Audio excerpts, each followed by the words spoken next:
যারা আছে সবাই দিদিকে বলতে একদম একটা করে সবাই ফোন করবো, সবাই ফোন করো। তারপরে দেখি কার কত দম আছে কি আছে দেখবো।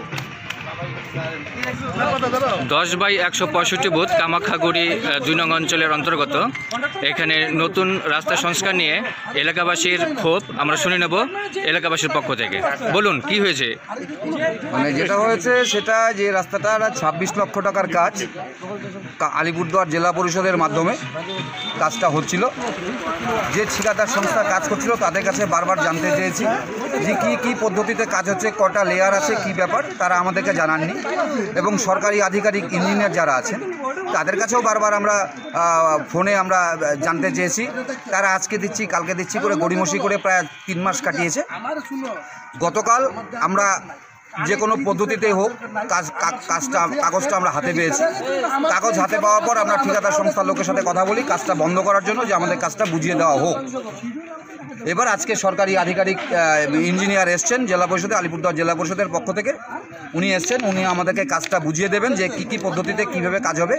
প্রচুর নিম্নমানের কাজ হয়েছে, গ্রামবাসী ক্ষিপ্ত।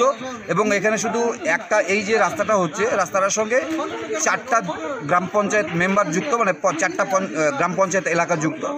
এবং সবচেয়ে ভাইটাল যেটা সব কামাখ্যাগুড়ির একটা লাইফ লাইনের রোড, এটা Kamakhyaguri girls school, Kamakhyaguri college এবং সর্বোপরি কামাখ্যাগুড়ি স্টেশন, এই রোডের উপর দিয়েই কাজটা হচ্ছে। নিম্নমানের কাজ হলে পরে এই রাস্তাটা আজকে হয়ে গেলে পরে 2 দিন পরে যখন খারাপ হবে তখন এলাকাবাসী হিসেবে আমরা যারা যাতায়াত করি আমাদেরই কষ্ট হবে এবং লোকে আমাদেরকে কষ্ট বলবে।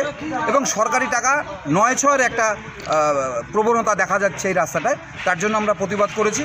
প্রতিবাদ করার পরে কালকে থেকে কাজটা বন্ধ রেখেছি আমরা গ্রামবাসীরা। এবং তার জন্য আজকে সরকারি আধিকারিকরা এসছেন, ওনারা এসে আমাদেরকে কাজটা বুঝিয়ে দেবেন। এইটুকু এখন এই পর্যায়ে আছে, বাকিটা আলোচনার পরে বোঝা যাবে। আপনার নাম? অনিরুদ্ধ বিশ্বাস। ধন্যবাদ। হ্যাঁ, আমরা কথা বলে নেব এবার আলিপুরদুয়ার জেলা পরিষদের ইঞ্জিনিয়ার। ইনি এই রাস্তা পরিদর্শনে আসছেন। তো এলাকাবাসীর যে ক্ষোভ ছিল সে ব্যাপারে কি বলবেন? এখন এটা থিকনেসটা চেক করে দেখছি কি অবস্থায় আছে, তারপরে বলতে পারবো। ওনাদের বক্তব্য যে থিকনেস ঠিক নেই, আমার থিকনেস ঠিক আছে, দেখিয়ে দিচ্ছি থিকনেস চেক করে। তো আপনার কি মনে হয় রাস্তা ঠিক আছে? না, রাস্তা ঠিক আছে। আচ্ছা, তো এলাকাবাসীর যে ক্ষোভ সেটা ব্যাপারে কী ব্যাপারে ক্ষোভ এলাকাবাসীর? এই যে রাস্তায় নিম্নমানের আপনাদের কাজ। মানের কোয়ালিটি নিয়ে কোনো প্রশ্নই নেই, যা আছে ঠিকই আছে। ওনাদের বক্তব্য যে এখানে 3 ইঞ্চি নেই, আমি 3 ইঞ্চি দেখিয়ে দিচ্ছি এখন। আচ্ছা, আপনার নাম? অনেক তালুকদার। কি পোস্টে আছেন আপনি? আলিপুরদুয়ার জেলা পরিষদ ইঞ্জিনিয়ার। ধন্যবাদ।